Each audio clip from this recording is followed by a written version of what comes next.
Day 89. Amidst the many torn missing people leaflets, a family cautiously tiptoes barefoot through a ghost town's vacant shop. Evelyn Abbott, the family's mother, painstakingly sorts through a stack of uncollected prescription bottles for her ailing eldest son, Marcus. Evelyn administers medication to Marcus and uses sign language to persuade her deaf daughter, Reagan, that her brother is okay. Reagan then goes to check on her younger brother, Bo, who is sketching a rocket on the floor.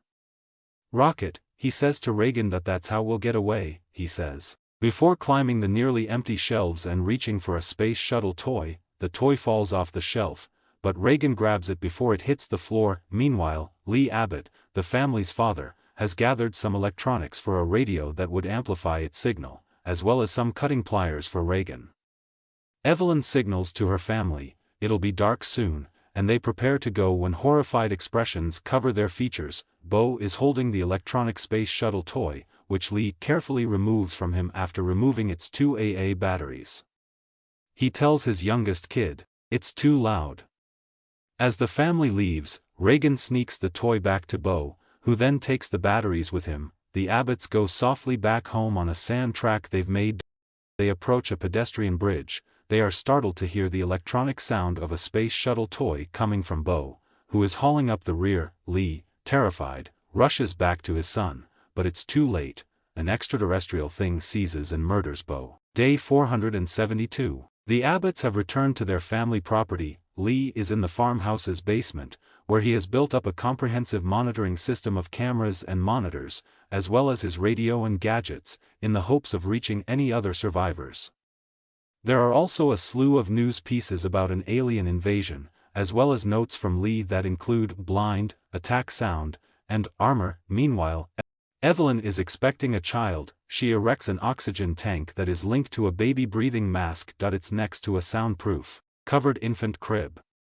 Lee has climbed to the top of his grain silo and is looking through photos of Bo. Evelyn requests that Reagan inform her father that supper is ready, which she does grudgingly. They eat peaceful dishes on lettuce leaves instead of plates after silent meditation. Following that, Reagan and Marcus play Monopoly until he accidentally knocks over a lamp, igniting the rug. Lee swiftly disposes of it, and they wait silently for the results. They appear to have escaped with their lives when they hear a tremendous commotion on the roof. Lee glances out the window and sees a raccoon fall from the roof, which surprises yet relieves him. He goes downstairs to work on a cochlear implant processor that will help his daughter hear.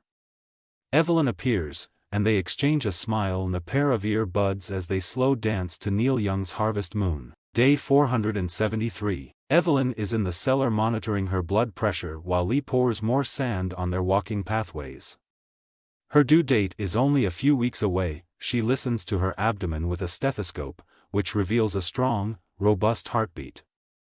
Reagan enters the home, taking care to step only on the indicated areas of the floor that do not creak, and wishes to go down into the basement, but her father stops her. He has connected little stereo amplifiers to her new cochlear implant processor and wants to place them on Reagan, but she stops him and signs that they never function. Lee, discouraged, delivers them to her instead and sets out on an adventure. He asks Marcus to accompany him, but the youngster is afraid and refuses to go. Instead, Reagan wants to go, but Lee encourages her to stay and care for her mom. She dashes into her room to test the new cochlear implant processor.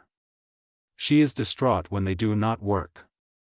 Reagan departs the property after packing a bag containing her cutting tools and a wrapped thing from her dresser. Lee has taken his son to the river and taught him that creating minor noises is acceptable as long as stronger ones are nearby. They may easily converse to one another next to a waterfall without worry of being overheard. Reagan has arrived at the pedestrian bridge where a makeshift monument for Bo has been created. She takes the thing from her drawer, which we later realize is a space shuttle toy, and uses the pliers to break a wire, allowing the toy to light up without making any noise. Back at home, Evelyn is hauling a YSH bag up the stairs from the basement when it becomes entangled on the stairwell. She manages to rip it free, forcing her to tumble and revealing the tip of a nail protruding from the stairwell. On their walk back home, Lee and Marcus are surprised to see an old man emerge from the woods, followed by the lifeless body of his wife on the ground nearby. Lee begs the elderly man to be silent, but he responds with a primal scream. Lee seizes Marcus and flees as the guy is immediately captured and slain by an extraterrestrial. Evelyn's water breaks at home. She walks down to the basement and trips over an exposed nail sticking up from the stairwell. She doesn't scream, but she drops the picture frames she was holding. Attracting an extraterrestrial inside the house, Evelyn removes her foot from the nail, turns on the red light bulbs that run throughout the property as a warning signal, and explores the shelves for a mechanical kitchen timer.